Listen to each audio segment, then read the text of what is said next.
శ్రీమాత్రే నమః. మిత్రులందరికీ శుభోదయం. ఈరోజు శ్రీ విశ్వావసునామ సంవత్సర చైత్ర శుద్ధ నవమి ఆదివారం. ఈరోజు పునర్వసు నక్షత్రం ఉదయం 10 గంటల వరకు ఉంది. తదుపరి పుష్యమి. ఈరోజు ఏప్రిల్ 6, 2025 తేదీ ఆదివారం. ఈరోజు వర్జం సాయంత్రం 6 నుంచి 7:36 వరకు ఉంది. దుర్ముహూర్తం సాయంత్రం 4:32 5:21 వరకు కూడా దుర్ముహూర్తం ఇవ్వడం జరిగింది. ఈరోజు పంచాంగరీత్యా ఈ రకమైనటువంటి ఫలితాలు వచ్చేస్తున్నాయి. అయితే ఈరోజు చైత్ర శుద్ధ నవమి, శ్రీరామనవమి. ఆ రాముడి యొక్క కళ్యాణం కనుల పండుగగా మా గొల్లల మావిడాల్లో అపర భద్రాద్రిగా పేరు పొందినటువంటి మా రామాలయంలో అద్భుతంగా జరుగుతుంది. మన మిత్రులందరూ కూడా కళ్యాణాన్ని వీక్షించి తరించవలసిందిగా కోరుకుంటున్నాను. అలాగే శ్రీరామనవమి రోజు రాముల వారి కళ్యాణం తిలకించి ఆ రోజంతా రామనామస్మరణతో ఉండడమే కాకుండా రామతత్వాన్ని మనం గ్రహించి దాన్ని అలవాటు చేసుకోవాలి. రామతత్వం అంటే పితృవాక్య పరిపాలన.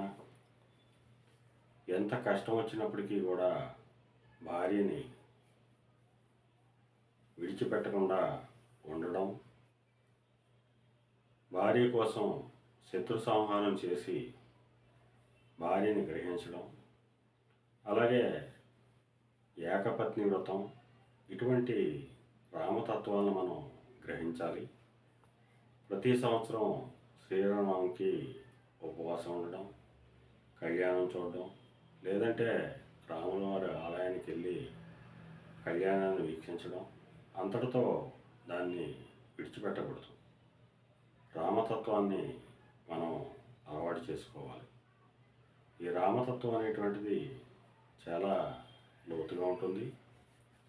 ఆచరించడం కష్టతరం అయినప్పటికీ కూడా రామతత్వాన్ని అలవాటు చేసుకున్నట్టయితే మన జీవితం ధన్యం అవుతుంది. రామతత్వంలో ముందు చెప్పుకున్నట్టుగా పితృవాక్య పరిపాలన. తండ్రి ఎటువంటి వ్యక్తి అయినప్పటికీ కూడా ఆయన చెప్పినటువంటి మంచి విషయాన్ని ఖచ్చితంగా ఆచరణలోకి తీసుకోవాలి. అలాగే తండ్రిని గౌరవించలేనటువంటి వ్యక్తి సమాజంలో పెద్దగా గుర్తింపులోకి రాలేడు. ఒకవేళ వచ్చినా సరే అంచెదశలో అపకీర్తి పాలయ్యేటువంటి అవకాశం ఉంటుంది.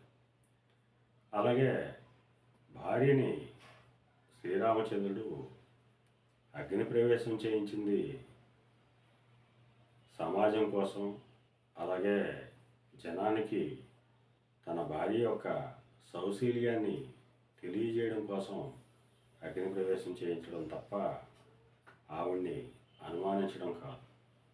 ఇక్కడ మనం గ్రహించవలసింది ఏంటంటే, సమాజంలో భార్య యొక్క ఉన్నతిని మనం పెంచినట్టయితే మన కీర్తి రెట్టింపు అవుతుంది. రామతత్వంలో ఇది కూడా ఈముడు ఉంది. అలాగే సోదరుల భావం, సోదరులను కూడా ఆయన చక్కగా ఆదరించాడు. సోదరులు కూడా ఆయన్ని అనుకరించి ఎదగడం జరిగింది. అందుకే యుగాలు గడిచిన ఆ రాముడు మనకి భగవంతుడిగా ఉండడం అయ్యింది.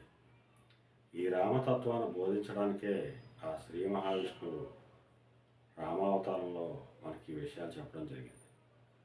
ఈ తత్వాన్ని అలవర్చుకుంటే అంతా కూడా సుందరమయంగా ఉంటుంది. అలాగే మన మిత్రులందరికీ కూడా శ్రీరామనవమి శుభాకాంక్షలు తెలియజేస్తూ జై శ్రీరామ్. అలాగే మరలా రేపు శుభోదయం కార్యక్రమంలో మరిన్ని విషయాలు తెలుసుకుందాం. అంతవరకు మన మిత్రులందరికీ మరొకసారి శుభోదయం.